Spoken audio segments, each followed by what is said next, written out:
Meu nome é Renato, eu tenho 31 anos atualmente. Eu sou daqui de São Paulo, cidade de São Paulo, nascido na Avenida Paulista, inclusive.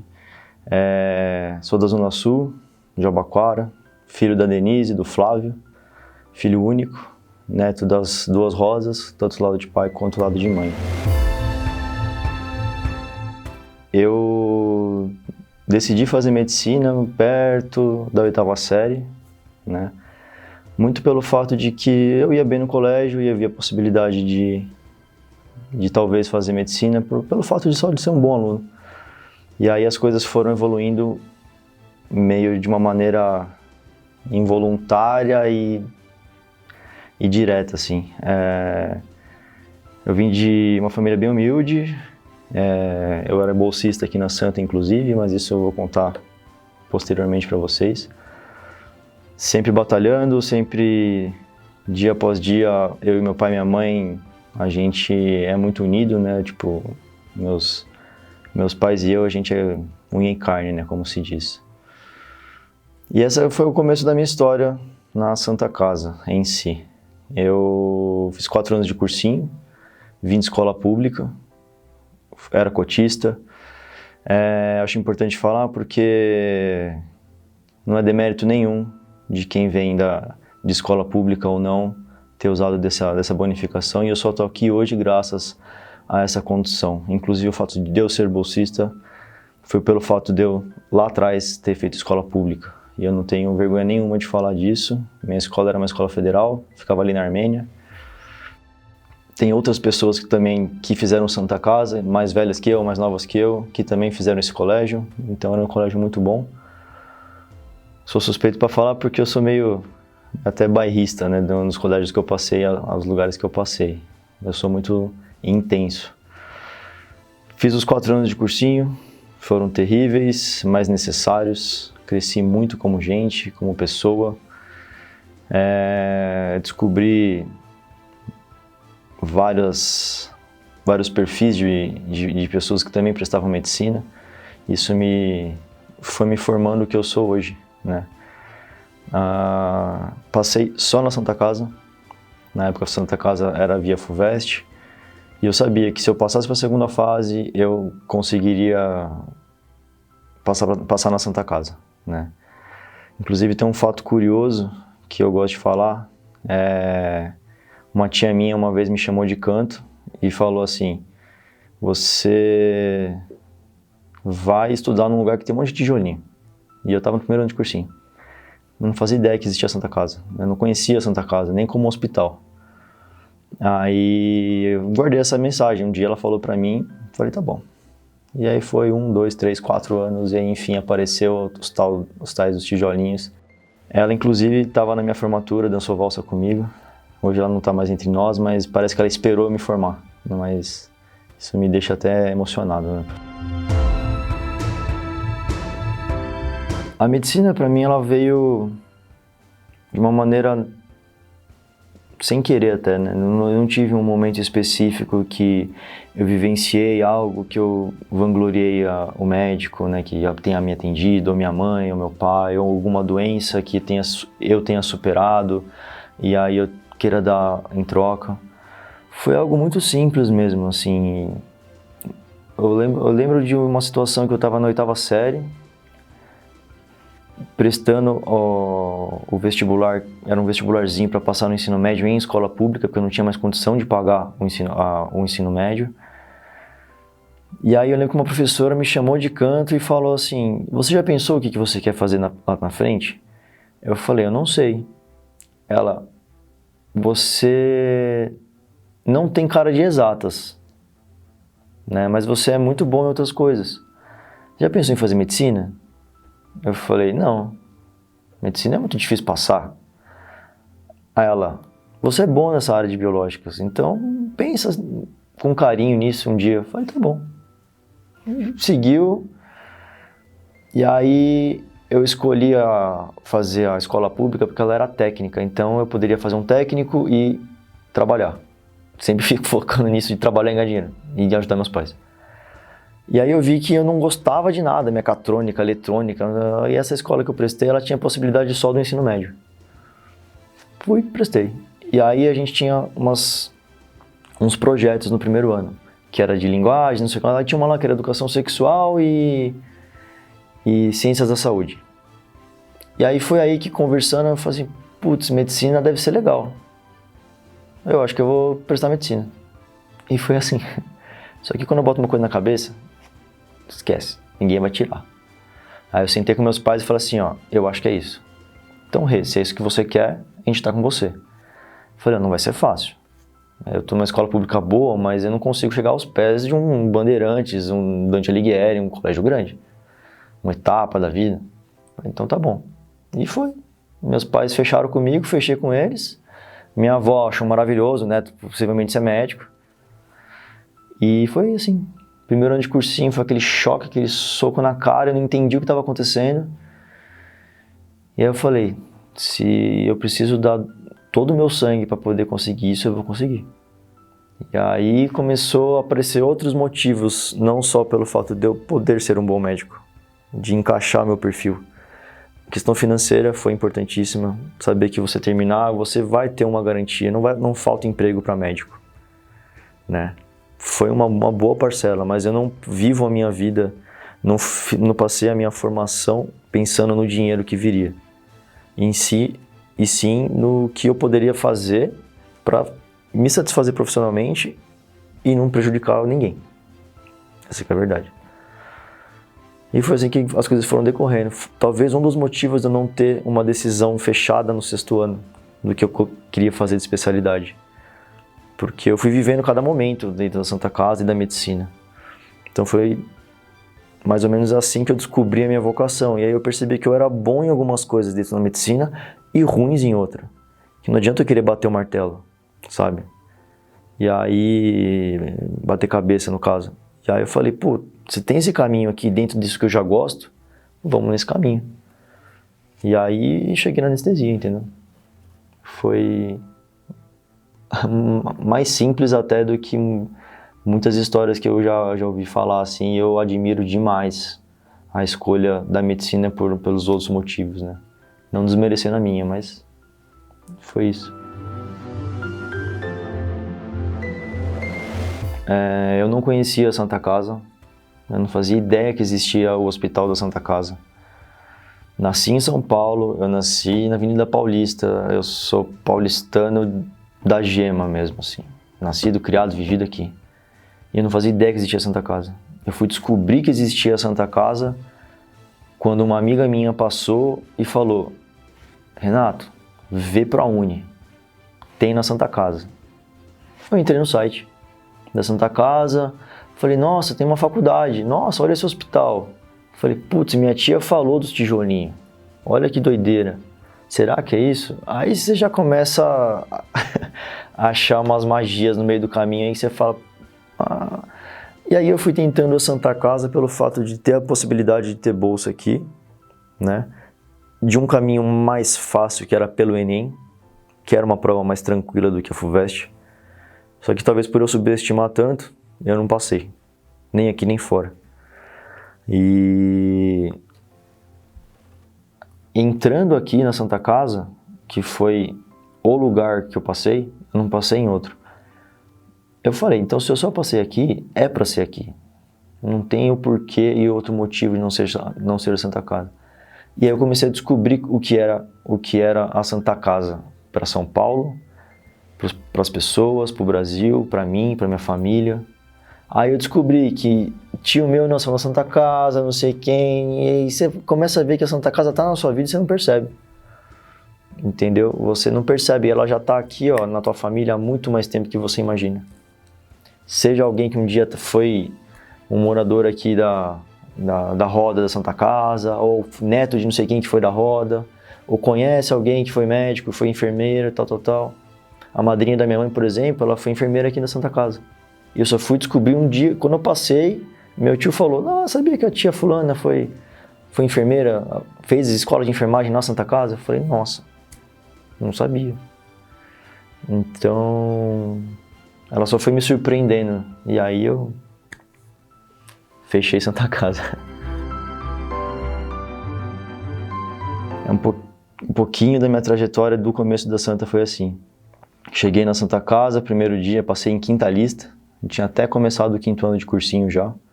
Descobri na segunda aula do dia. Não saí gritando, por mais que eu quisesse. Tinha muita gente que eu conhecia. Falei, deixa eu ficar tranquilo aqui, porque um dia eu já fui essas pessoas. Aí eu saí, aí quando eu saí eu gritei, abracei as tias lá de fora, tá. Aí já foi churrascão em casa, todos meus amigos saíram do serviço, vieram lá, cortaram meu cabelo, minha mãe raspou minha sobrancelha. Foi uma farra. Dia seguinte, 8 da manhã, eu tinha que estar aqui na Santa Casa para fazer a matrícula. Fui dormir 4 da manhã, sei lá. Aí veio meu pai, primeira batalha, tinha que pagar a matrícula. A gente não tinha grana para pagar a matrícula. Aí eu falei com um, falei com outro, saí perguntando no prédio do 61 que a gente fala, né, que é o prédio antigo da faculdade.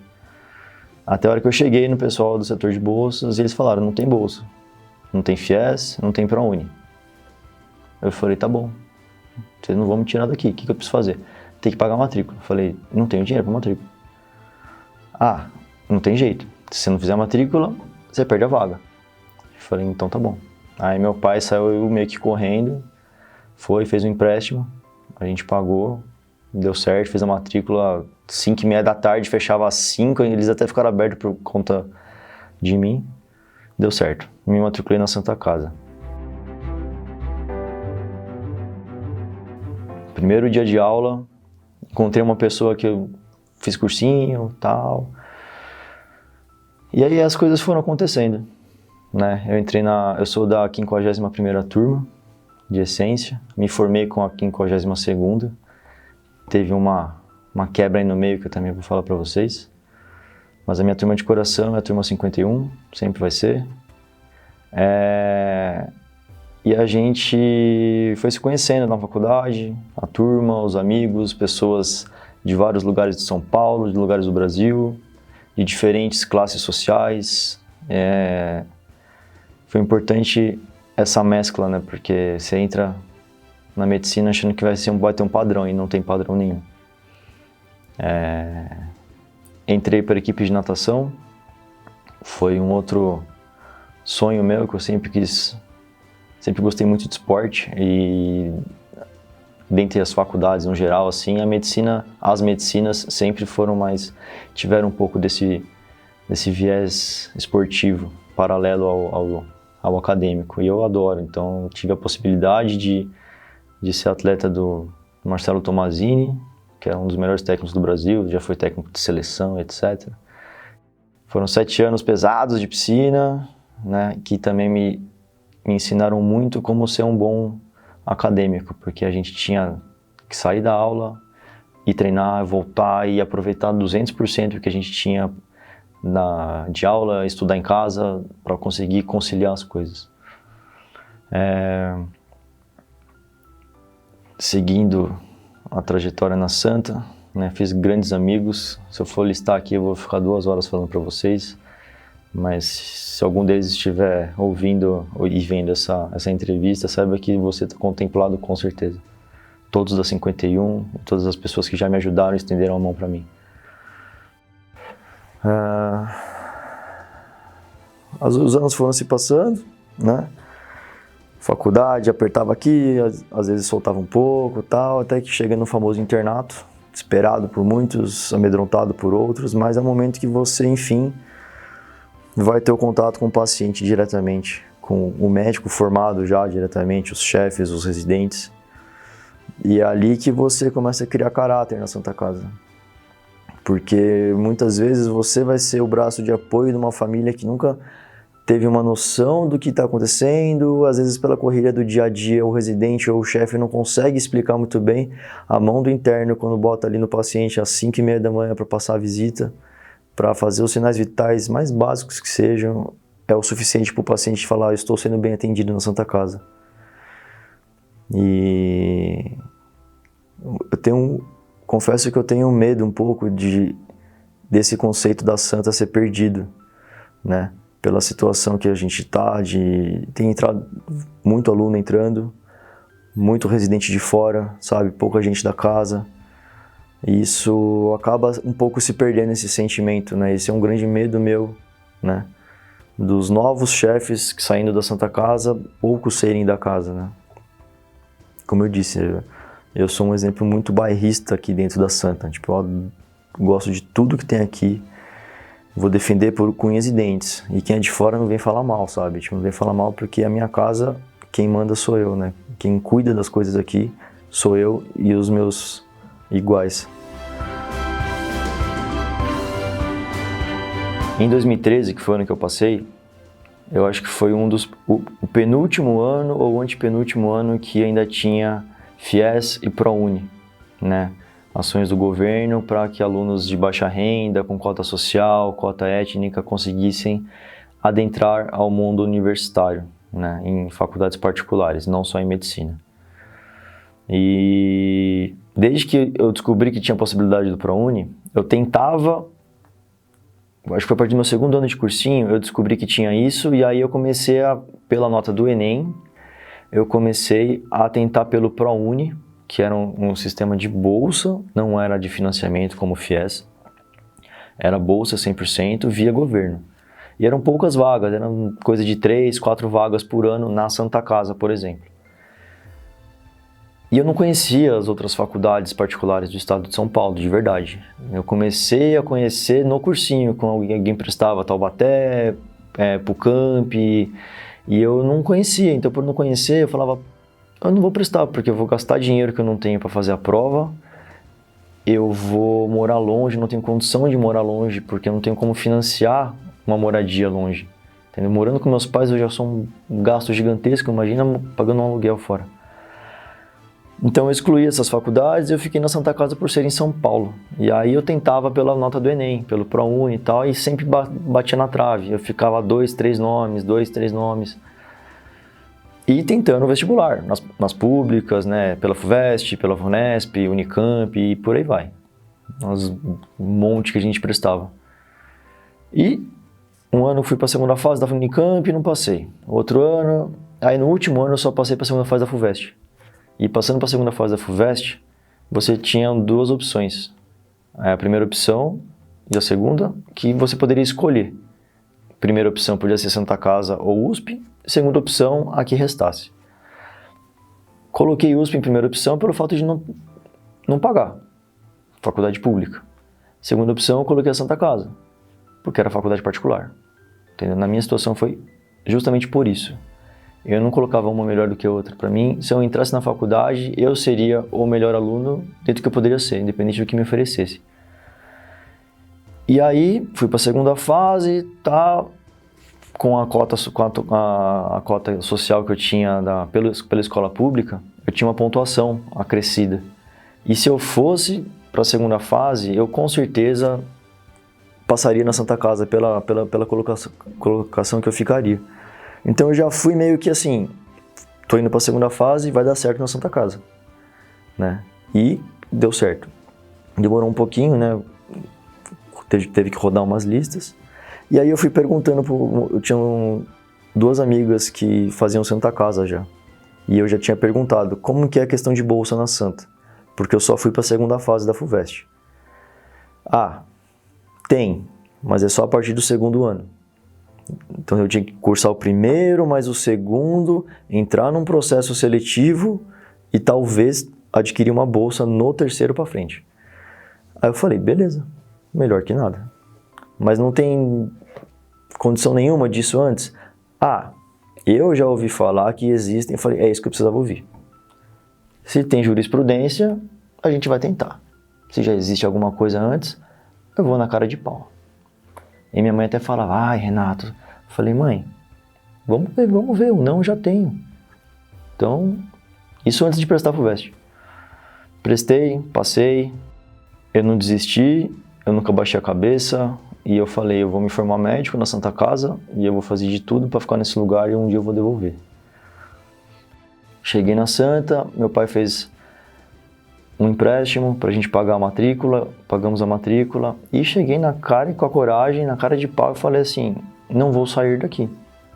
Não, Renato, não é assim que funciona. Falei, tá, vocês não podem me expulsar. Vocês podem me expulsar quando eu for fazer a matrícula. Eu tinha estudado a parte judicial. eu fui atrás de todos os meus direitos, o que eu poderia pedir e o que eu não poderia pedir.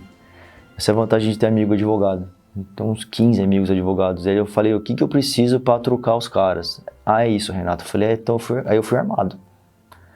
Fui armado porque era a chance que eu tinha. Entendeu? Eu não tinha mais força para fazer mais cursinho, para fazer outra faculdade. Eu não queria fazer outra faculdade. Se desse errado, eu ia trabalhar. Vambora, vamos trabalhar em escritório e dia a dia fazer outra coisa na vida. Mas já que eu tô aqui, eu não vou soltar o osso. E aí não teve nenhum facilitador, só tiveram dificultadores, na verdade.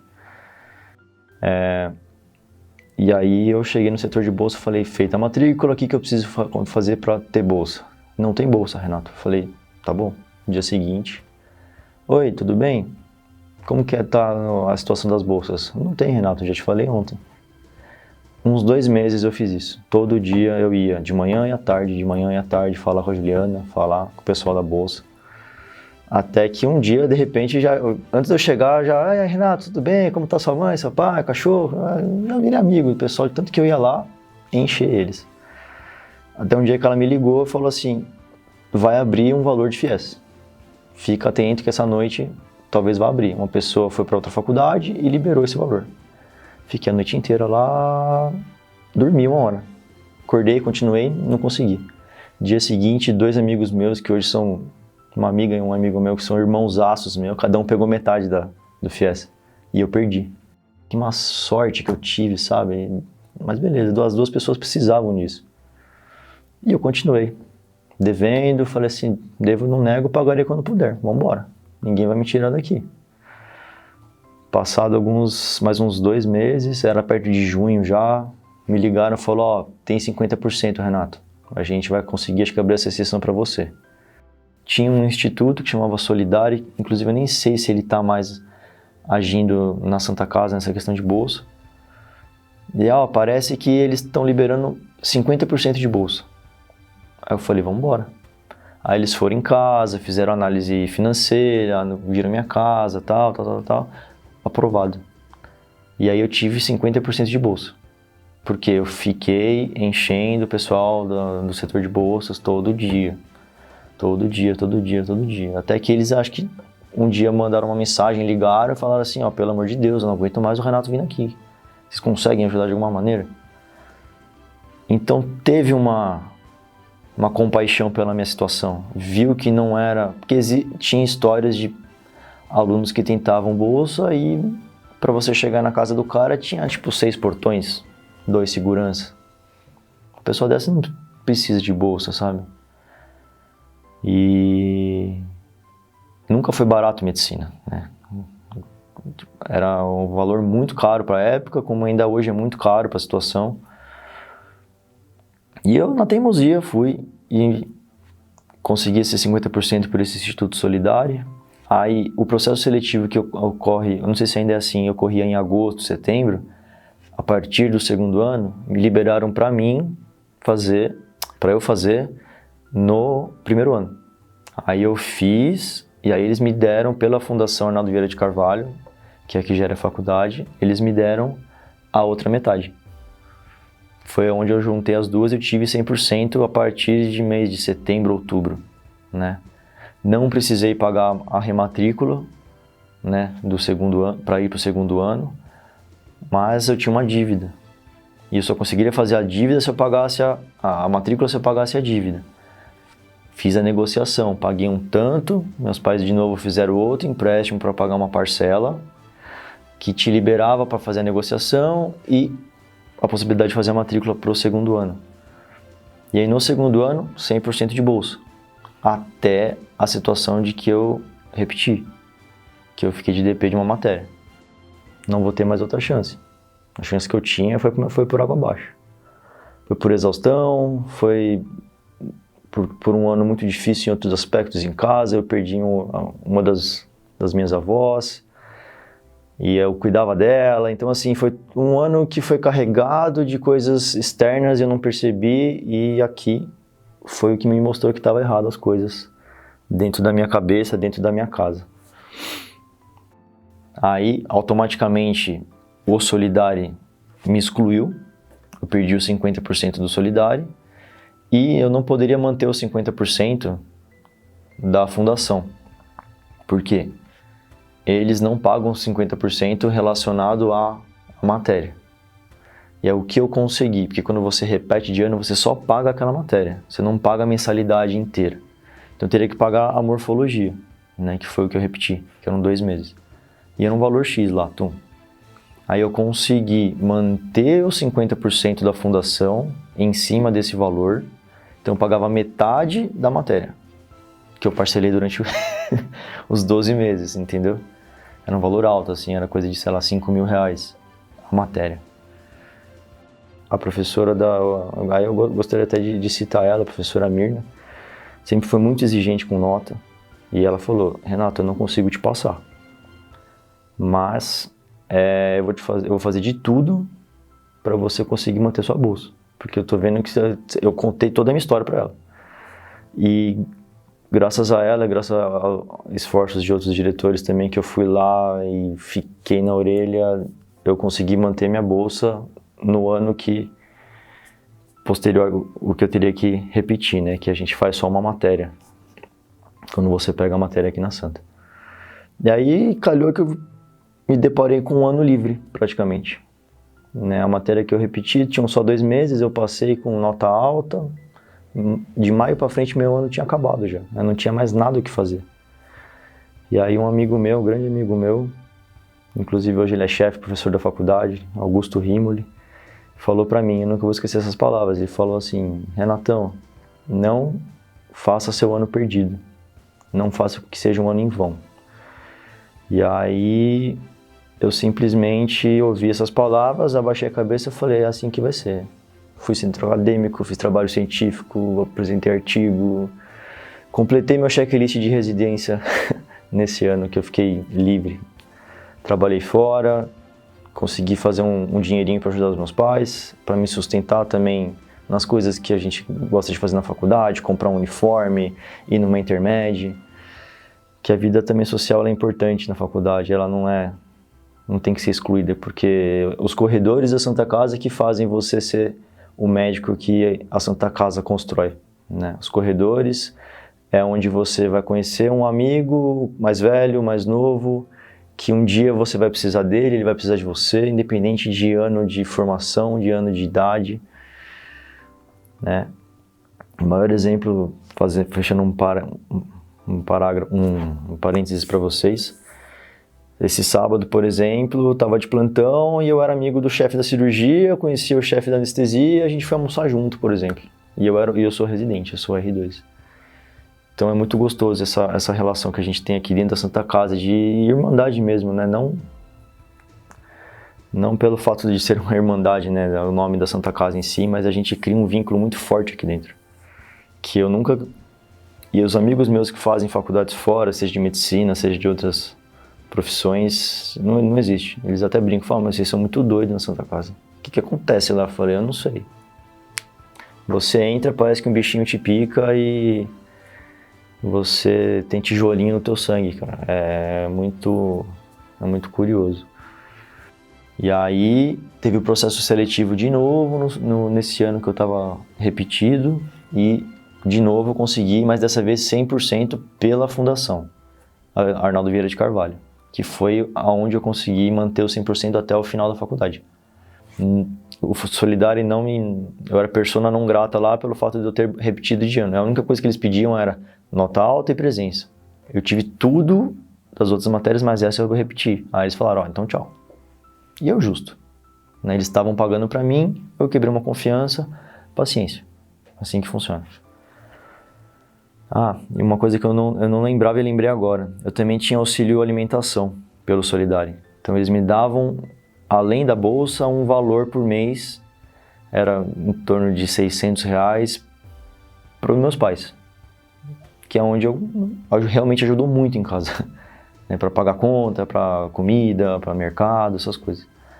E eu tinha auxílio transporte.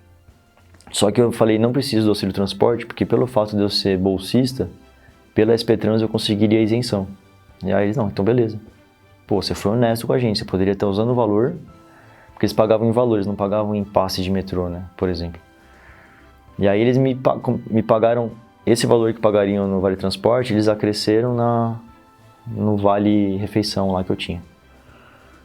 Mas aí depois eu perdi, pelo fato de ter bombado, e na Santa Casa não tinha mais essas regalias aí, esse auxílio, qualquer coisa que fossem dar. Era apenas a bolsa. E foi assim até os meus 7 anos na Santa Casa, né, pela faculdade. Aí, o último mês lá no 6º ano, eu fui, assinei uns documentos, peguei um certificado que eu fui bolsista, que isso, por exemplo, te dá pontos em concurso, tal, se tiver empate, você, por ter sido bolsista, ainda tem uma vantagem perante a isso. E para eu manter minha bolsa, eu ainda tinha que ter nota global alta, acho que era coisa de acima de 8, e média. Média não, é presença, né? Presença acima, acho que de 80%, 85%. 90% de presença.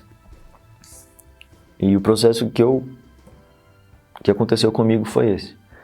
E como eu fui um dos que meio que chegou chutando a porta, quando eu fui centro acadêmico, eu fui diretoria do centro acadêmico naquele ano que eu estava sem fazer nada, eu era o cara das bolsas.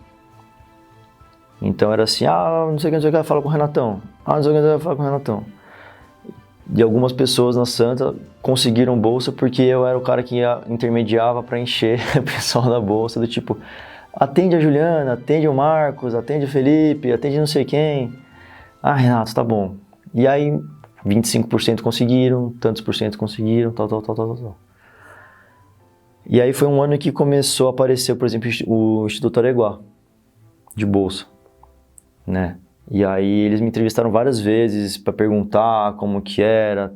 Inclusive eu até tentei bolsa via eles para ver se eu conseguia liberar a minha para outras pessoas, né? Como eu já estava ali acostumado e para mim a questão de comprovar o financeiro não era o problema, porque eu não tinha mesmo condições, mas ainda estava engatinhando o projeto, né? E o projeto começou a alavancar quando eu estava no 5º ano, indo para o 6º.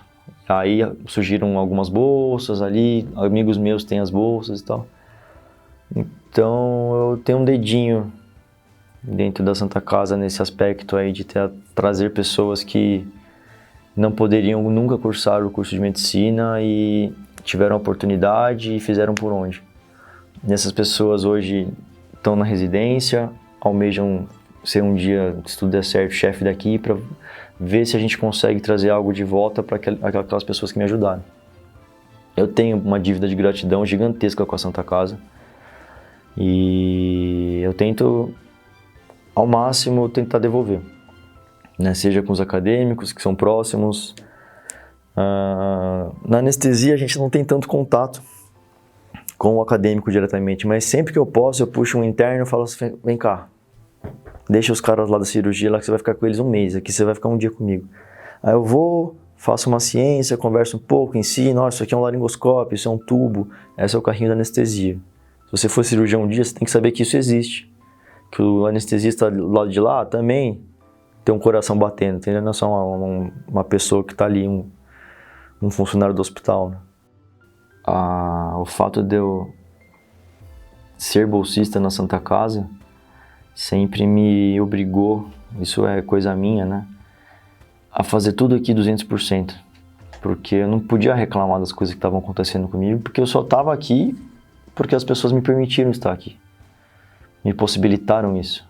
Tudo bem, eu tive todo meu suor dentro disso, mas vamos botar 10% final, que era a questão financeira, se eu não tivesse, eu não faria Santa Casa, não faria medicina, entendeu? Ia ser só mais um frustrado que ia para qualquer área ou para qualquer profissão, às vezes nem profissão teria.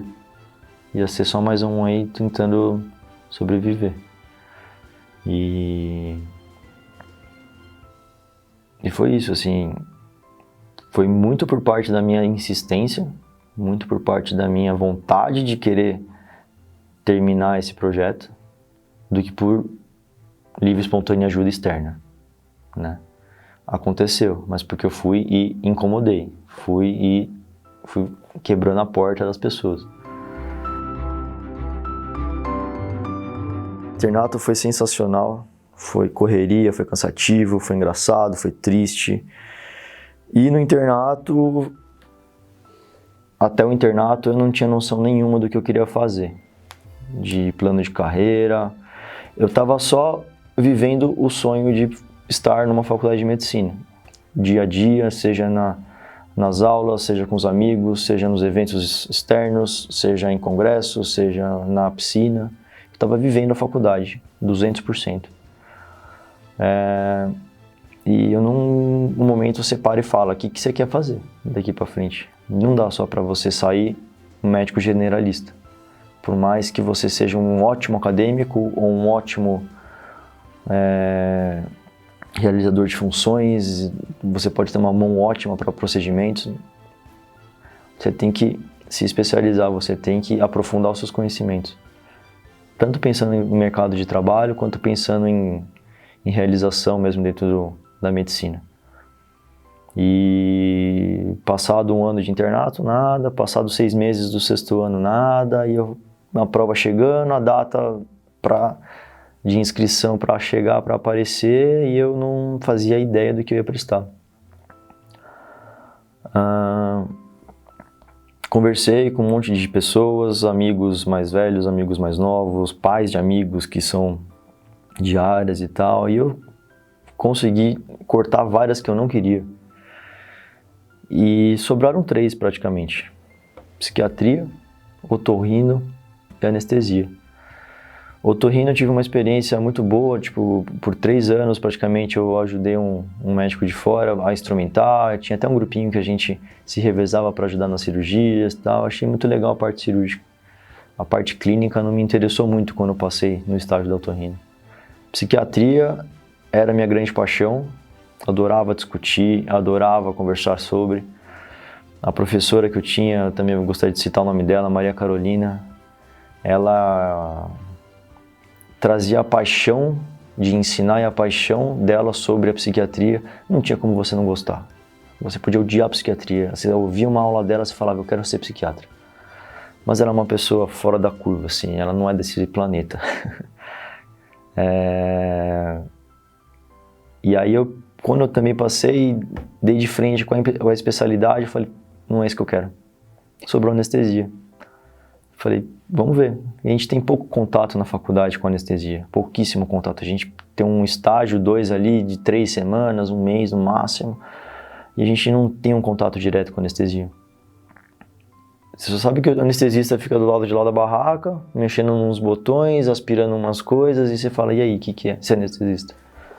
E aí eu fui falar com 1, com 2, com 3, com 4, com 5, falei com um monte de gente, vários perfis diferentes. Pessoas super acadêmicas, pessoas super trabalhadoras, pais de amigo, e aí eu percebi que eu tinha um perfil que encaixava, tanto dentro da residência, como a residência funciona, quanto no posterior, né?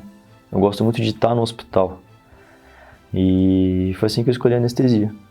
Fui, fiz o X, falei, vamos embora, vamos ver o que vai acontecer. Passei. Um dos dias mais felizes, né, que eu pude vivenciar na Santa Casa. A sensação de você cumprir um papel e não sair da sua casa é sensacional, assim. As pessoas virem te parabenizar, do tipo assim, obrigado por você continuar aqui. Era o que eu sentia no olhar de todo mundo que me viu, que me cumprimentou o dia que eu passei. E aí, residência, hoje eu estou no 2º ano da residência, né, começando agora para começar o 3º ano, reta final, topo da cadeia, né, porque você desde o colégio vai pensando, um dia eu quero ser da 8ª série, um dia eu quero ser do 3º, um dia eu quero estar na faculdade, de repente você chega e fala assim, agora acabou. Acabou. Depois, daqui para frente, beleza, são outros 500, eu posso estudar, refazer coisas, mas eu vou estar completando o estágio da vida, assim, né, que a gente almeja desde que a gente estuda desde os 5 anos de idade, praticamente. Então, eu já tô naquele sentimento de meio que saudade, meio tristeza, meio felicidade, isso porque ainda tem 1 ano, e 1 ano na Santa Casa vale em 10, né? E, em resumo, até agora, mais ou menos, meu andar na Santa Casa foi esse, né? Desde o meu prezinho, lá no Jabaquara, na Zona Sul, passando pelo meu ensino médio na Zona Norte, anos e anos comendo marmita, minha mãe fazendo comida pra mim, meu pai me levando e trazendo de metrô, saindo na madruga, chegando mais tarde ainda. Não foi fácil, mas cada um tem sua luta, né? E a minha é essa. Hoje, graças a Deus, eu posso dizer para vocês que toda aquela questão financeira está resolvida, né? Não é um problema mais, né? E eu e meus pais, tipo, eu devo tudo a eles, né? Meus pais são sensacional. Quem conhece eles também, Flavião e Denise, falta palavra, assim, para eu falar sobre meus pais, meus amigos, que sempre estavam lá para chutar o Renato para frente quando eu queria descer. E nenhum tinha dó não, cara, era tapa na cara e vamos embora, Renato. Se até agora você segurou a bronca, não vai ser agora que você vai amolecer, né? Os momentos mais marcantes para mim, primeiro foi conseguir a bolsa, com certeza, que me possibilitou os outros momentos. Os amigos que eu fiz aqui, irmãos, que eu não abro mão por nada. Minha equipe de natação, que foi onde eu aprendi a duras penas o que é você se adaptar a algo. Um momento muito marcante para mim, dentro dessa situação aí da equipe de natação, que para mim foi praticamente o meu coração dentro da Santa Casa, né? Foi a última competição que a gente tem na Intermédia de 2019. Eu nunca tive medalha, nunca fui campeão individual. Minha equipe foi campeã várias vezes. Eu participei de todo esse processo, desde a pior até a melhor parte. E um amigo meu, eu achei que eu ia nadar a última prova, mas eu nadei mal, eu perdi. Vida que segue, eu não nadei o revezamento, que era a minha única chance de ter uma medalha de intermédio que eu sempre quis ter. E aí quando acabou eu falei, não é isso, não é medalha, não é o resultado, é todo o caminho que eu fiz. Todo o pessoal que eu deixei, os mais novos, os mais velhos, que me possibilitaram de viver esse momento. E aí esse amigo meu chegou pra mim e falou assim, ó, essa medalha é sua. E ele me deu a medalha. Tanto que tá na minha cômoda da minha cama. Foi um momento que ali eu fez sentido tudo que eu fiz, assim, tipo, de correr atrás da bolsa. Foi um momento de... acabou, sabe? Tipo, acabou a faculdade, acabou a melhor fase da sua vida. E eu achei que eu ia me livrar da Santa Casa, mas aí a residência me permitiu voltar de novo. Mas foi um momento emblemático, assim, pra mim, porque aquela medalhazinha, ela simboliza tudo que foi pra chegar ali, sabe? Dentro da sala de aula, fora da sala de aula, dentro de casa, dentro da minha família, né? E é muito forte, assim, né? Você vê que a vida é tão curta e um gesto tão pequeno, tão simples, pode te tocar. E desde então, assim, eu tento ao máximo fazer com que o mais reles bom dia que se dê pra alguém seja o melhor bom dia daquela pessoa, sabe? Uma conversa, um exame que você faz, um bate-papo com o paciente, com o seu chefe, que você marque por onde você passa, sabe? Seja marcante. Então, foi um momento, os momentos assim que mais me marcaram dentro da Santa Casa. A minha reprovação foi crucial para que eu entendesse que caminho eu estava seguindo. que não era um caminho saudável, não era um caminho que estava me permitindo ser aquilo que eu sempre almejei ser. Foi onde eu comecei a cuidar da minha cabeça, que a gente também não é só um muro de concreto, entendeu? A gente é feito de barro e às vezes derrete. E eu sempre fui metido a ser o imbatível, que não vai sofrer nada, precisa de mim, eu tô lá, sou o primeiro a dar cara a tapa, mas uma hora quebra, né? E eu quebrei. E quem tava lá para me ajudar, meus amigos. Eles já sabiam que eu tinha repetido, eu tinha uma outra prova, eles não me falaram para eu fazer a prova certa, passar. E aí depois, quando eu fui ter a notícia, eu saí da sala da professora lá, tinham 6 amigos meus me esperando já, assim. E eu não pedi pra ninguém fazer isso. E ali eu falei, cara, isso é ser Santa Casa, velho. Isso daí é... Se isso não é fazer amigos, eu não sei o que que é. Então foram os momentos mais marcantes pra mim dentro da Santa. E pra fechar mesmo com chave de ouro, foi a colação, né? A colação na Sala São Paulo, minha família, meus amigos. Você entrar e ver as pessoas te olhando, você é o alvo do parabéns de 300 pessoas, cara. Todas ali estavam olhando pra você, tipo, parabéns. Eu não te conheço, mas eu sei que você lutou pra caramba pra estar aqui. Pega seu canudo, seja feliz. Foi o momento mais emblemático pra mim dessa finalização, assim, da Santa Casa. Bom, o momento atual da minha carreira, eu tô no R2, que a gente fala, o segundo ano da residência de anestesiologia. São 3 anos. Os 2 primeiros anos são bem pesados, né? Não estou comparando com outras residências, mas não é uma residência tranquila, não é uma residência fácil. A gente dá bastante plantão. A gente fica na Santa Casa das 7 às 7 praticamente, todos os dias, com plantão 2 vezes na semana. Então, minha vida tem sido 80% estar na Santa Casa.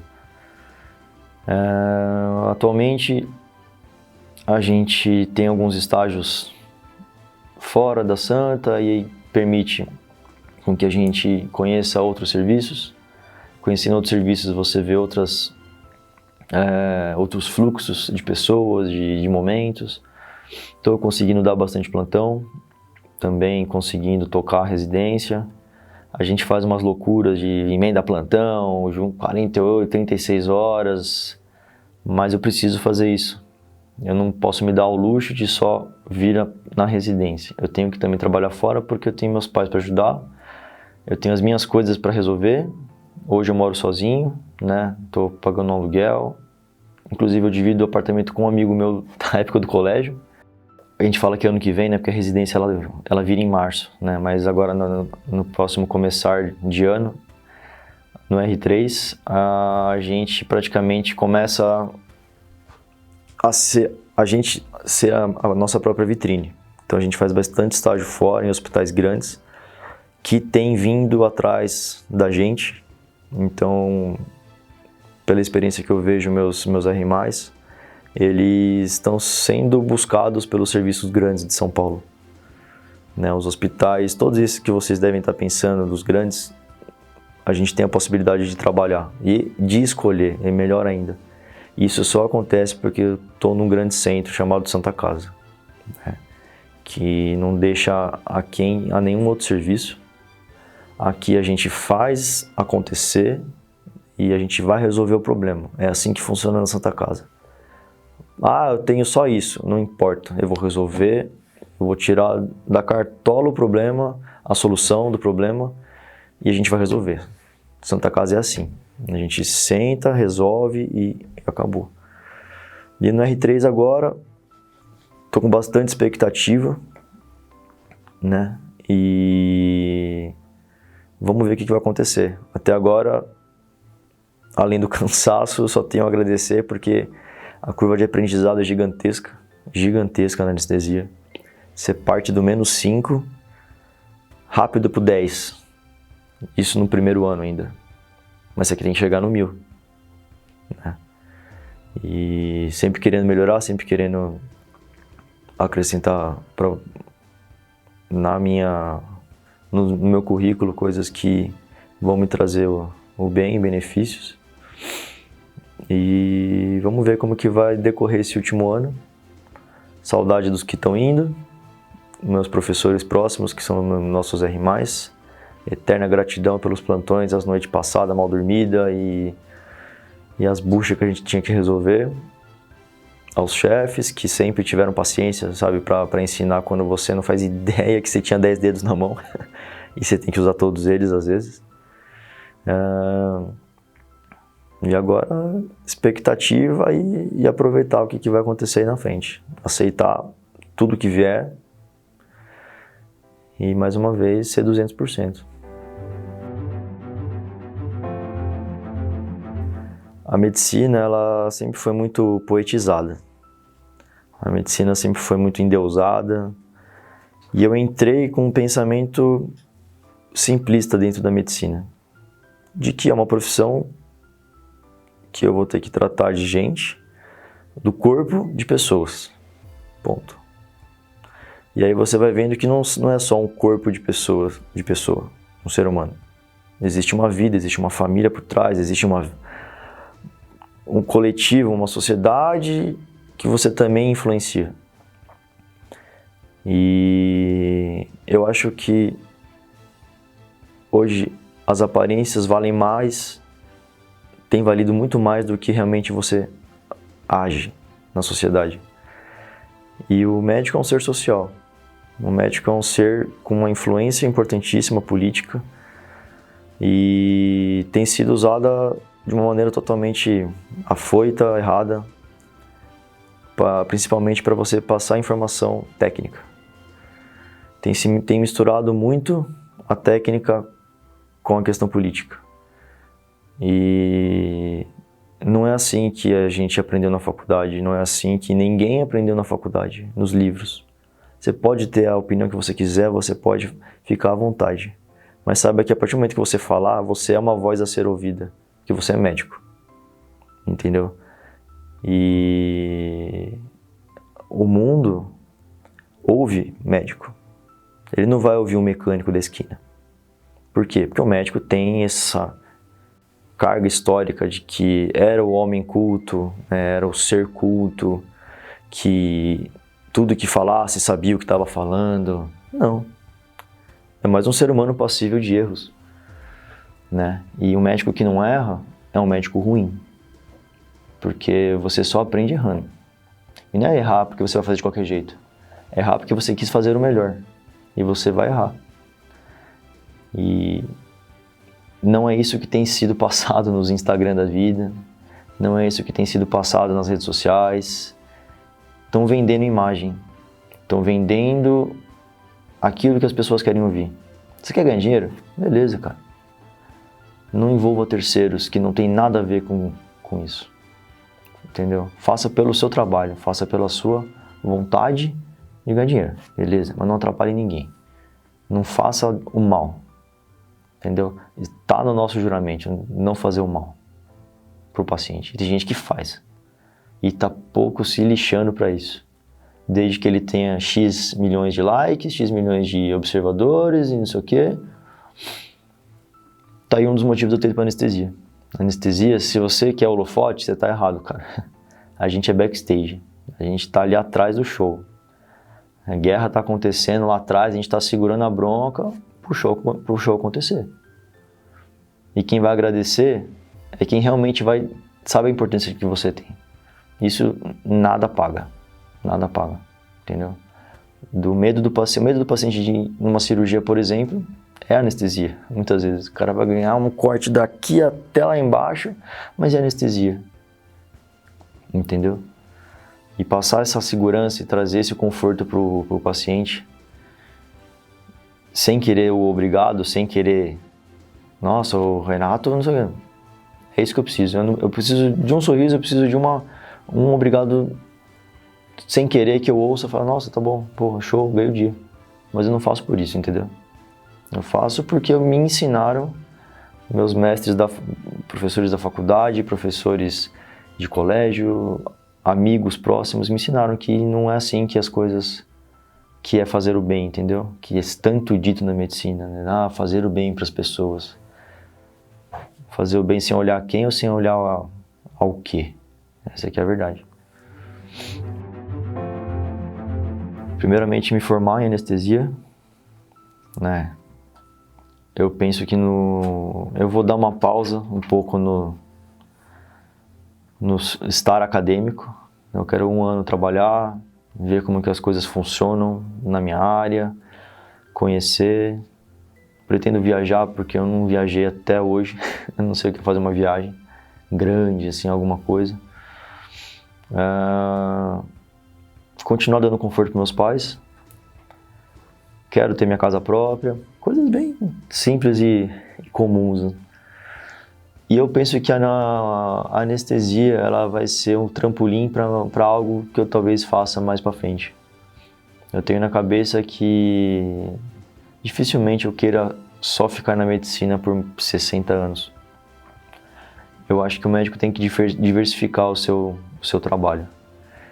Ir para uma área acadêmica, ir para uma área administrativa, às vezes mudar de área, ter algo paralelo, isso engrandece, te tira da caixinha, te tira da zona de conforto, e isso você só cresce se você sair da zona de conforto.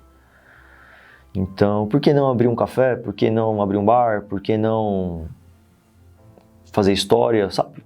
Mas, paralelo a isso, você consegue ter uma vida de médico, uma vida de anestesista, uma vida de cirurgião, você consegue, é possível isso acontecer.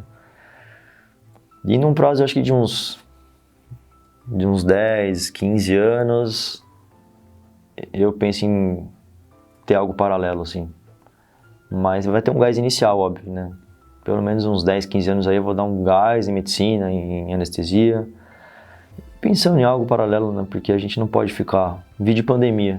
Se você ficar preso só em uma coisa para fazer, basta um probleminha para te frear em todos os seus planos de vida.